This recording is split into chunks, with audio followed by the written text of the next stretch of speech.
सुप्रभात। कैसे हैं आप सब। आज का जो हमारा विषय है उस पर जाने से पहले हम कल के विषय की ओर दृष्टि डालकर देखें तो कल का जो हमारा विषय था वो था भाषा के बारे में कि राजभाषा किसे कहते हैं, राष्ट्रभाषा किसे कहते हैं, भाषा किसे कहते हैं, मातृभाषा क्या होती है, मानक भाषा और मातृभाषा में क्या अंतर होता है। आज का जो हमारा विषय है वो है भाषा की छोटी से छोटी इकाई किसे कहते हैं, यानी कि वर्ण। वर्ण किसे कहते हैं। भाषा की वो छोटी से छोटी इकाई जिसके आगे टुकड़े ना किए जा सके उसे वर्ण कहते हैं। ये बात हम बचपन से पढ़ रहे हैं। लेकिन क्या भाषा की छोटी से छोटी इकाई वर्ण है या फिर ध्वनि है या फिर अक्षर है, पद है, शब्द है, इस बारे में आज हम यहाँ पर चर्चा करेंगे कि भाषा की छोटी से छोटी इकाई क्या होती है। वर्ण, अक्षर या फिर पद या शब्द या पदबंध या फिर उपवाक्य या वाक्य, इसी विषय पर आज हम चर्चा करेंगे। भाषा की छोटी से छोटी और केवल उच्चरित इकाई को, क्योंकि जब भी हम सांस को अंदर लेकर जाते हैं उसे श्वास कहते हैं और जब वही श्वास अंदर से बाहर आती है उसे निश्वास कहते हैं। और उस निश्वास के साथ जो भी ध्वनि हमारे होठों से बाहर निकलती है, यानी कि जो केवल उच्चरित होती है, केवल बोली जाती है, उसे ध्वनि कहते हैं। देखिए भाषा की, क्योंकि आज का जो युग है वो प्रतियोगिता का युग है, कंपटीशन का जमाना है। किसी भी फील्ड में अगर आप जॉब प्राप्त करना चाहोगे तो उसमें आपको हर किसी भी क्षेत्र में प्रतियोगिता परीक्षा का जो सामना है जरूर करना पड़ेगा। और उस प्रतियोगिता परीक्षा की तैयारी के लिए कुछ ऐसे ऐसे डीप क्वेश्चन पूछे जाते हैं, कुछ इतनी गहराई में जाकर प्रश्नों को पूछा जाता है कि आपको उनका जो महीन अंतर है वो बिल्कुल ध्यान से पढ़ने के बाद ही आप उसमें अंतर को स्पष्ट कर पाएंगे। भाषा की छोटी इकाई वर्ण भी होती है, लेकिन अगर क्वेश्चन पूछा जाए कि भाषा की छोटी उच्चरित इकाई किसे कहते हैं, तो केवल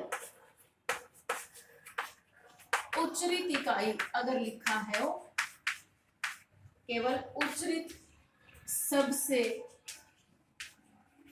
छोटी इकाई जो होती है उसे ध्वनि कहते हैं। अगर बात की जाए भाषा की सबसे छोटी, भाषा की सबसे छोटी लिखित और उच्चरित इकाई की बात की जाए तो उसे क्या कहते हैं, वर्ण कहते हैं। क्योंकि हमारे मुख से जब भी कुछ इस प्रकार की आवाज निकले तो उसको हम लिख नहीं सकते, वो क्या है, ध्वनि है। अगर हमारे मुंह से जो भी निकले, मान लो मेरे मुंह से निकला अ, तो उसको हम लिख सकते हैं, उसे हम क्या कहेंगे, लिखित और उच्चरित इकाई को क्या कह सकते हैं, हम वर्ण कह सकते हैं, ए, आ, इस प्रकार से। लेकिन हमारे मुख से, क्योंकि जैसे ही सांस अंदर जाएगी फेफड़ों से टकराकर जैसे ही निश्वास के रूप में बाहर आएगी, जब भी कोई भी आवाज निकले चाहे उसको हम वर्ण के रूप ना दे सके, उस उच्चरित इकाई को हम ध्वनि कहते हैं। अगर बात आए ऑप्शन में दोनों के दोनों दिए हुए हों कि भाषा की सबसे छोटी इकाई किसे कहते हैं, तो आप आंसर करेंगे ध्वनि। अगर ध्वनि नहीं दिया गया है फिर आप करेंगे वर्ण। वो आपके क्वेश्चन की सेंस के ऊपर डिपेंड करेगा। केवल उच्चरित दिया गया है तो भी आंसर क्या जाएगा, ध्वनि।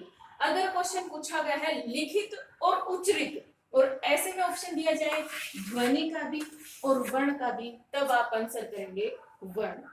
आशा करती हूँ कि आपको ये बात स्पष्ट हो गई होगी कि वर्ण और ध्वनि पर्यायवाची नहीं है, इनके अंदर अंतर है। ये केवल उच्चरित इकाई है, ये उच्चरित और लिखित इकाई है। आगे हम चर्चा करेंगे अक्षर के बारे में। अक्षर किसे कहते हैं। मैंने कई बार क्वेश्चन पेपर भी देखे हैं बने हुए जिसके अंदर पूछा जाता है कि वर्ण या अक्षर किसे कहते हैं। अगर कोई इस प्रकार से क्वेश्चन डाल रहा है तो पूरी तरह से गलत है, क्योंकि वर्ण और अक्षर कोई पर्यायवाची शब्द नहीं है, इन दोनों में बहुत बड़ा अंतर है। वर्ण का हमें पता चल चुका है कि भाषा की सबसे छोटी और लिखित जो इकाई है उसे वर्ण कहते हैं। अब अक्षर किसे कहते हैं, इस पर मैं आना चाहूंगी कि अक्षर क्या होता है। अक्षर होती है एक झटके के साथ उच्चरित इकाई को अक्षर कहते हैं। किसे कहते हैं, एक झटके के साथ उच्चरित इकाई को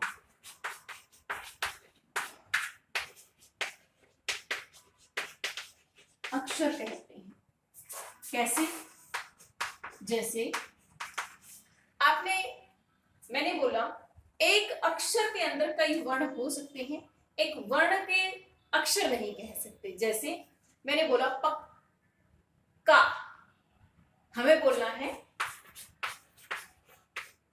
पक्का, लेकिन हम इसका उच्चारण कैसे करेंगे, हम करेंगे पक्का।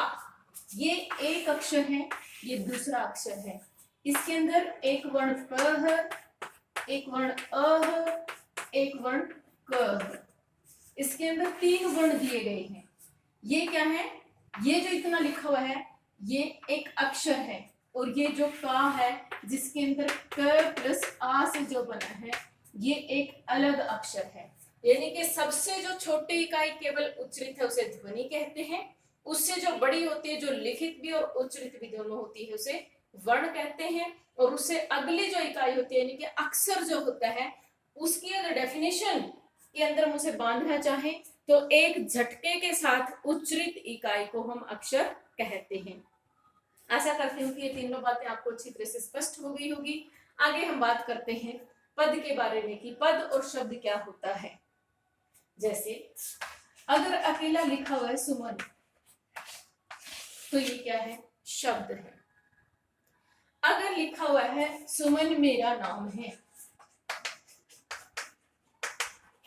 अब यही शब्द क्या बन गया है, पद बन गया है।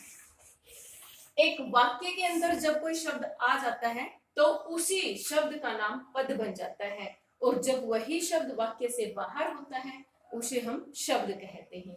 यानी कि शब्द और पद दोनों एक है। जब ये स्वतंत्र हो तो शब्द है, जब ये वाक्य में आ जाए तो पद है।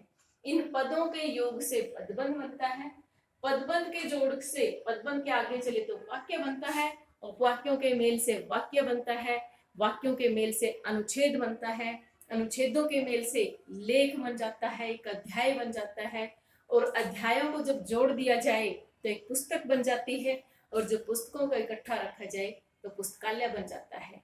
इस प्रकार भाषा की छोटी इकाई ध्वनि, ध्वनि से वर्ण, वर्ण से अक्षर, अक्षर से पद, शब्द, पदबंध, उपवाक्य, वाक्य, अनुच्छेद, निबंध, अध्याय, पुस्तक और पुस्तकालय तक हम जा सकते हैं। आशा करती हूँ कि आपने हल्का सा इस बात को जान लिया होगा कि भाषा की छोटी इकाई क्या होती है। अब हम पूरी वर्णन के साथ, पूरे डिटेल के साथ चर्चा करेंगे वर्ण के ऊपर कि वर्ण क्या होता है। वर्ण 2 प्रकार के होते हैं। कितने प्रकार के होते हैं वर्ण?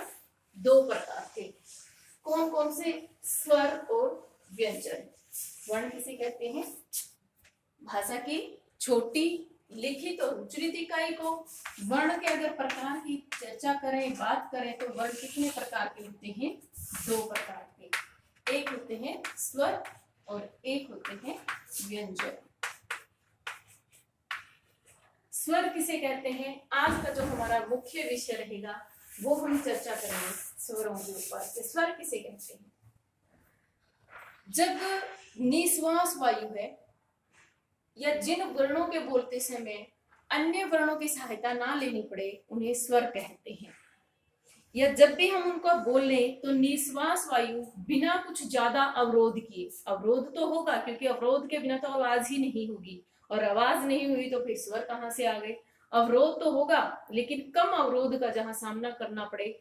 जब हमारी श्वास अंदर जाती है और अंदर फेफड़ों से टकराकर जब बाहर आती है, थोड़ा बहुत अवरोध के साथ जब वो बाहर निकलती है, तब जो ध्वनि पैदा होती है उसे स्वर कहते हैं। अर्थात जिन वर्णों को बोलते समय अन्य वर्णों की सहायता ना लेनी पड़े उन्हें क्या कहते हैं, स्वर कहते हैं। जैसे अब स्वरों का जो विभाजन है, इनका विभाजन कई प्रकार से किया जा सकता है। अगर बात की जाए सबसे पहले आधार पर, मात्रा के आधार पर स्वर कितने प्रकार के होते हैं, मैं आपको हर प्रकार के स्वर करवाने का आज प्रयास करूंगी कि मात्रा के आधार पर स्वरों का विभाजन कर रहे हैं।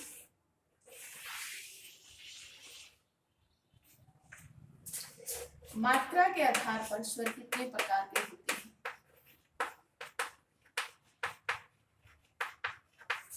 मात्रा के आधार पर जो स्वर होते हैं वो दो प्रकार के होते हैं। आप बचपन से इनको पढ़ते हुए आ रहे हैं।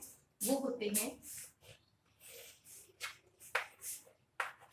ह्रस्व स्वर और दीर्घ स्वर। ह्रस्व स्वर वो होते हैं जिनके बोलने में बहुत ही कम समय लगे, एक मात्रा का समय लगे, उन्हें ह्रस्व स्वर कहते हैं। और जिनके बोलने में ह्रस्व से दुगुना समय लगे। एक बात और सुनिए बच्चे, हर समय हर शब्द पर ध्यान दीजिए, मेरे उच्चारण के दोगुना नहीं होता। कुछ बच्चे लिख देते हैं दोगुना, दोगुना नहीं होता। शब्द जो शुद्ध होता है वो दुगुना होता है। कभी जब मैं आपको वर्तनी करवाऊंगी भविष्य में, उस समय इन बातों के ऊपर, इन नियमों के ऊपर जोरदार चर्चा करेंगे कि दोगुना नहीं होता, दुगुना होता है। कई बार शुद्ध अशुद्ध भी आ जाता है। तो जब हर्षों से जब दुगुना समय लगे या एक मात्रा की बजाय दो मात्रा जितना समय लगे, उन्हें दीर्घ स्वर कहते हैं। ह्रस्व स्वर केवल 4 होते हैं, अ, ई, उ, री। ये 4 जो स्वर हैं ये ह्रस्व स्वर है। अब आ कब बना, ए और ए के मेल से, यानी कि ऐसे दुगुना समय यहां पर लग रहा है। ई, उ, ए,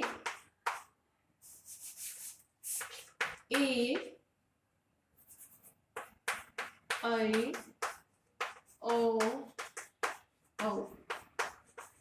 ये जो है ये क्या है, दीर्घ स्वर। यानी कि इनके बोलने में एक मात्रा का समय, इनके बोलने में ह्रस्व की तुलना में दुगुना समय जहां लगता है, उन्हें दीर्घ स्वर कहते हैं। आगे हम बात करते हैं श्वास मात्रा के आधार पर। श्वास मात्रा का मतलब है कि जब स्वरों का उच्चारण किया जाता है, उनमें कितनी मात्रा में हम श्वास अंदर लेकर जाते हैं, उसके आधार पर अगर स्वरों का विभाजन किया जाए तो वो 2 प्रकार के होते हैं। श्वास मात्रा के आधार पर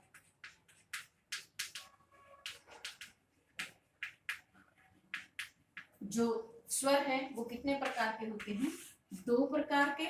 स्वर वर्ण होते हैं 2 प्रकार के, अल्प प्राण और महाप्राण।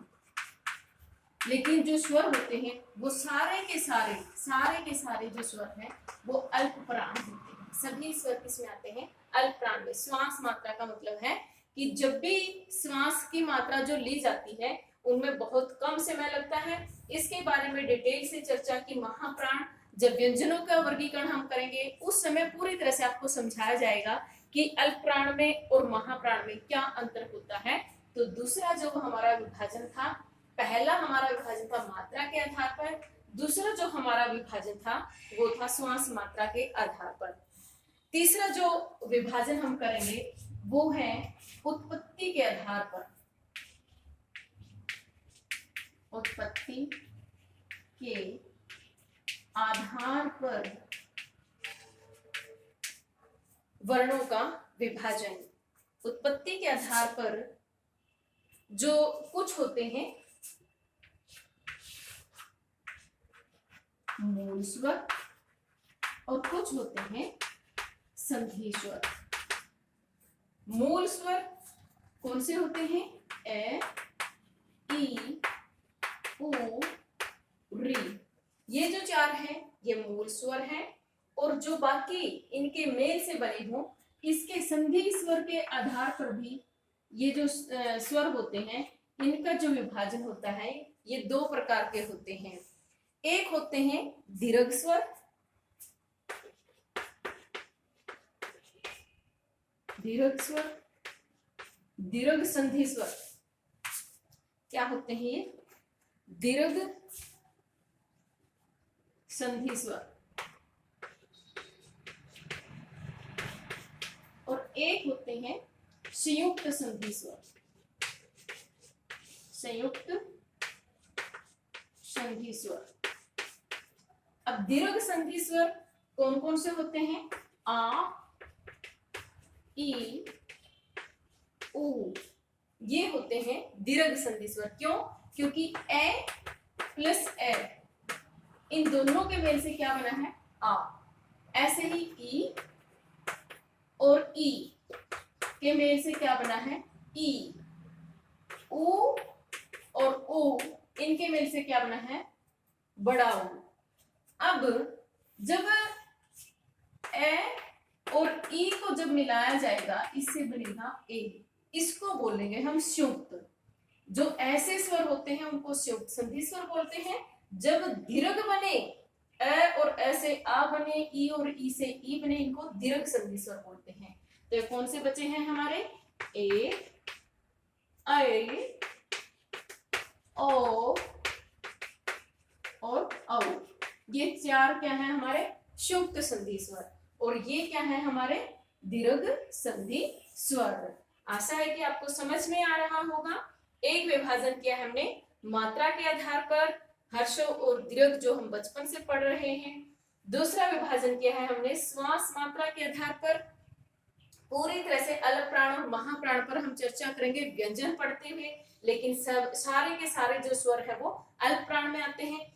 तीसरा हमने विभाजन किया है उत्पत्ति के आधार पर, कि जो उत्पत्ति के आधार पर स्वरों का अगर हम विभाजन करें तो दो प्रकार के होते हैं, मूल स्वर, संधि स्वर। मूल स्वर केवल 4 हैं और जो संधि स्वर होते हैं उनको दो भागों में बांटा जाता है। कुछ होते हैं दीर्घ संधि स्वर और कुछ होते हैं संयुक्त संधि स्वर। आगे हम चर्चा करेंगे जीवा स्थान के आधार पर। जीवा स्थान के आधार पर, जीवा स्थान के आधार पर जो स्वर होते हैं वो 3 प्रकार के होते हैं। कितने प्रकार के होते हैं? 3 प्रकार के। एक होता है अग्र, एक होता है मध्य, एक होता है पश्च। यानी कि जो जीवा है इसका स्वरों को बोलते समय किस भाग का हम प्रयोग कर रहे हैं उसके आधार पर जो स्वरों का विभाजन करने जा रहे हैं, मध्य से केवल एक शब्द बोला जाता है, केवल एक वर्ण बोला जाता है और वो है अ। अग्र भाग की बात की जाए तो आप बोलकर देखिए ई, ए। आपका जो जीवा का आगे वाला जो भाग है इसके ऊपर एक स्ट्रेस अनुभव होगा, एक जोर अनुभव होगा। उसके कारण जो ई है, ई, ए, ये सारे के सारे कहां से बोले जाएंगे? आपके अग्र भाग से बोले जाएंगे। उसके बाद है पश्च। पश्च में आएगा आ, ओ, बड़ा ओ। ये सारे के सारे क्या हैं? आपके पश्च से बोले जाने वाले भाग हैं। यानी कि जीवा स्थान के आधार पर जीवा का किस भाग का प्रयोग है? अ। आप देखोगे कि अ को बोलते हुए ना तो हमारे आगे कोई प्रेशर फील हो रहा है हमें, ना पीछे है अ। इस प्रकार से अ का उच्चारण किया जा रहा है।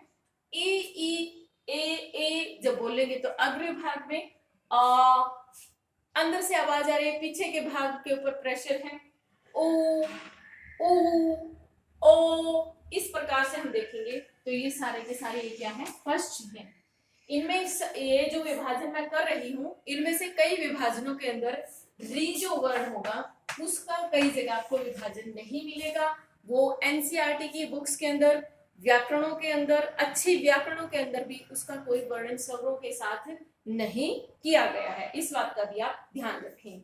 तो कितने प्रकार का हमने विभाजन किया है? पहला किया है प्राण मात्रा के आधार पर, दूसरा किया है हमने श्वास मात्रा के आधार पर, तीसरा किया है हमने उत्पत्ति के आधार पर, चौथा विभाजन हमने किया है जीवा के आधार पर।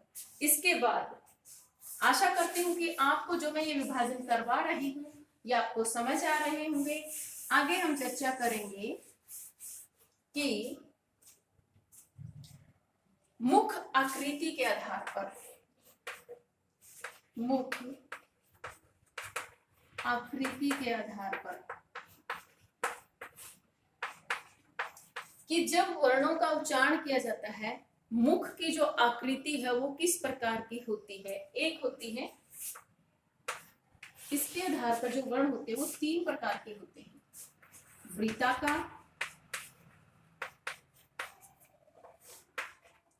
अर्धवृत्ताकार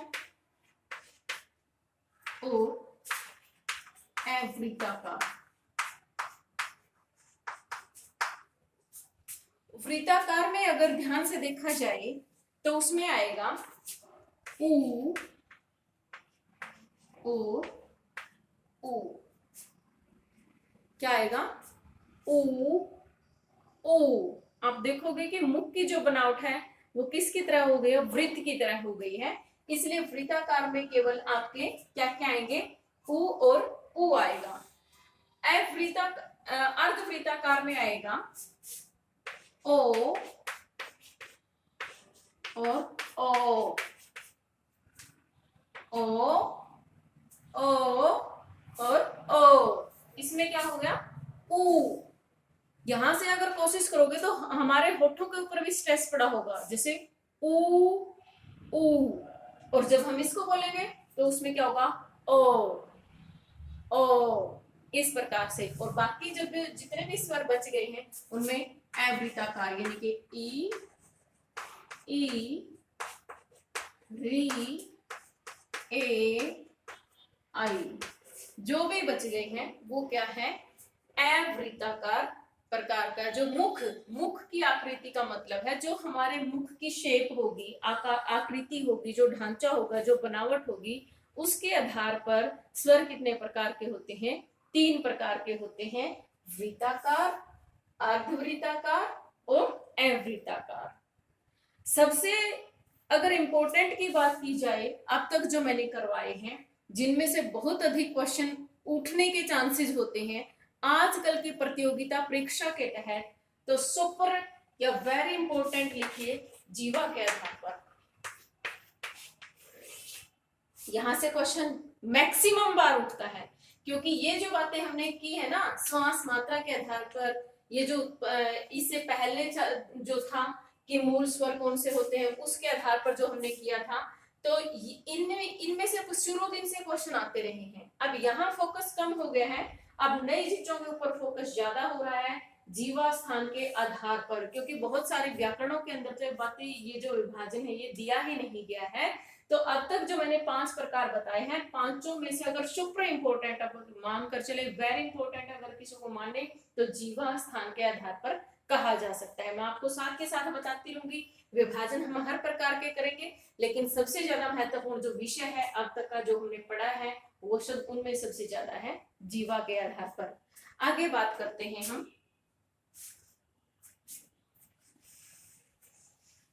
मुख खुलने के आधार पर।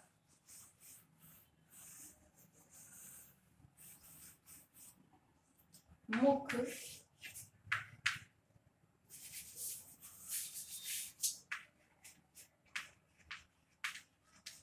खुलने के आधार पर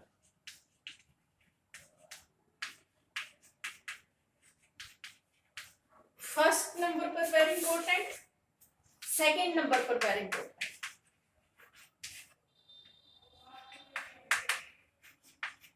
अब ये थी मुख आकृति के आधार पर। आप ध्यान से देखिए एक एक शब्द के अंतर में क्वेश्चन का जो अर्थ है वो चेंज हो रहा है।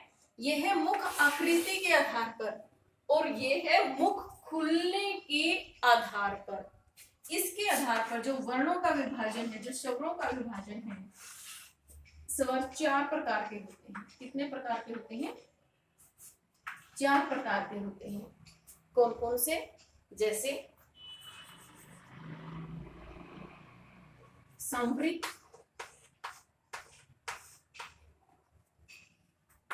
अर्ध समृद्ध,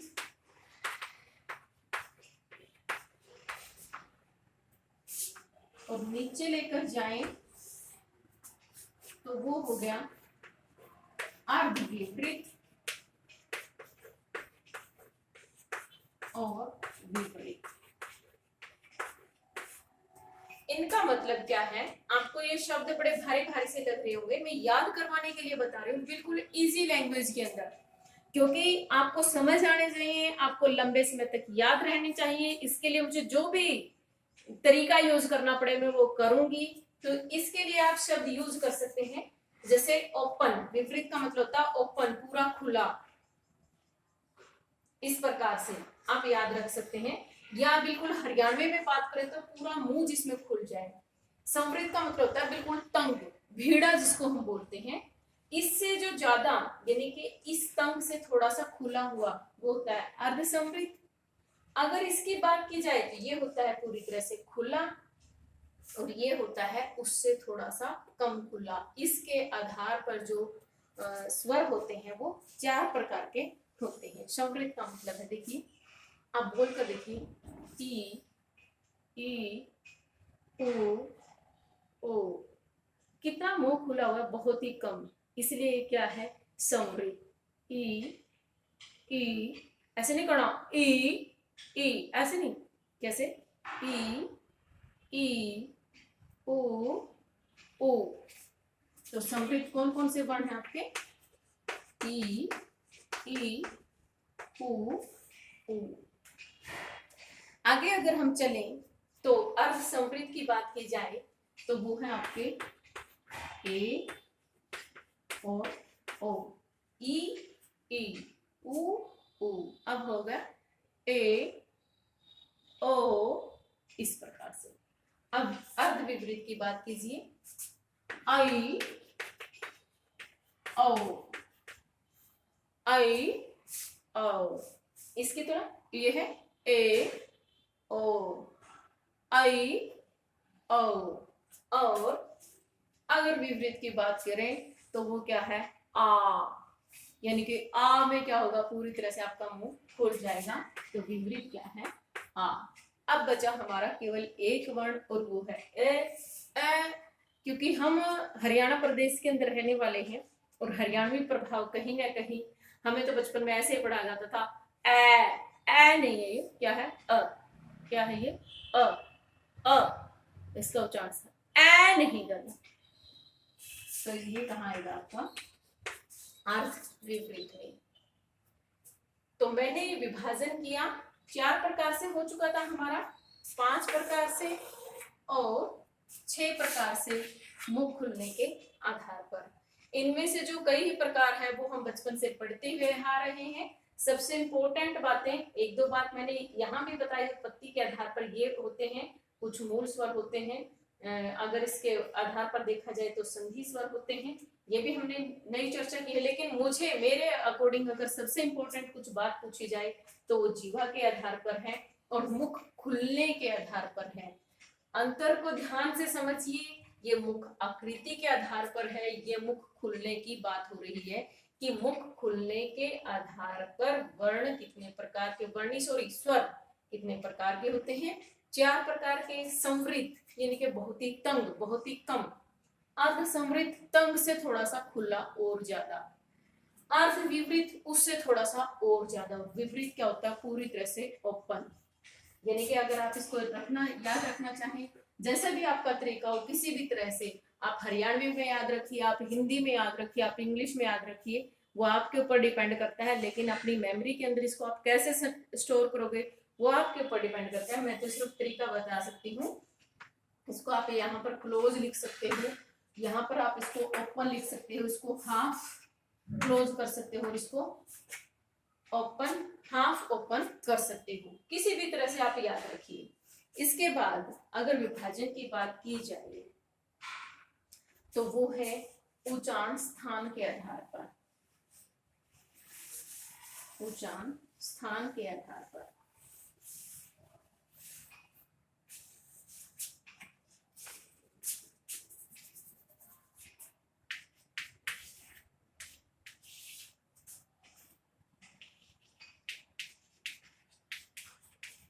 उच्चारण स्थान के आधार पर। पूरी डिटेल से करवाऊंगी मैं इस टॉपिक को, क्योंकि अभी व्यंजन की चर्चा भी होनी बाकी है। उस बार हम इसको पूरा खोल के पूरा डिस्क्राइब करके मैं बताऊंगी, पूरे वर्णन के साथ बताऊंगी, आपको बोल करके भी दिखाऊंगी। लेकिन अभी एक हल्का हल्का सा केवल विभाजन किसके आधार पर, उच्चारण स्थान के आधार पर। जो आपका अ और आ है ये कंठ से बोले जाते हैं, ई और जो ई है ये तालु से बोले जाते हैं। जो री है इसका उच्चारण मूर्धा से होता है। ए और जो आई है इसका उच्चारण कंठ तालु से होता है। और जो बचे हैं आपके ऊ और बड़ा ऊ, इनका उच्चारण ओष्ठ से होता है। और जो ओ और बड़ा ओ है इनका उच्चारण कंठ और ओष्ठ से होता है। यानी कि इन ये जो विभाजन है मैं आपको व्यंजनों के साथ जोड़ करके पूरा प्रैक्टिकल करके भी दिखाऊंगी। सिर्फ ये तो हम स्वरों का एक विभाजन कर रहे हैं, इसलिए मैंने इस उच्चारण के आधार पर भी यहाँ पर नहीं छोड़ना चाहा। इसलिए मैंने बताया है कि ये कंठ से बोले जाते हैं, ये तालु से बोले जाते हैं, बिल्कुल प्रैक्टिकल करके बताऊंगी मैं आपको। तो ये री मूर्धा से बोले जाता है, ये कंठ तालु से बोली जाती है। कंठ तालु वाली बात है जो ये पूरी मैं स्पष्ट करूंगी, क्यों कि कंठ और तालु दो से, क्योंकि कंठ से अ बोला जाता है और ई बोले जाता है और इन दोनों के मेल से बनते हैं, इसलिए इनका उच्चारण स्थान ये होता है। ये ओष्ठ से बोले जाते हैं, इनका मेल अ और ऊ के मेल से बने होते हैं, इसलिए कंठ और ओष्ठ होते हैं। पूरी हम चर्चा करेंगे जब हम व्यंजन को अभी इसी प्रकार से वर्गीकरण करेंगे।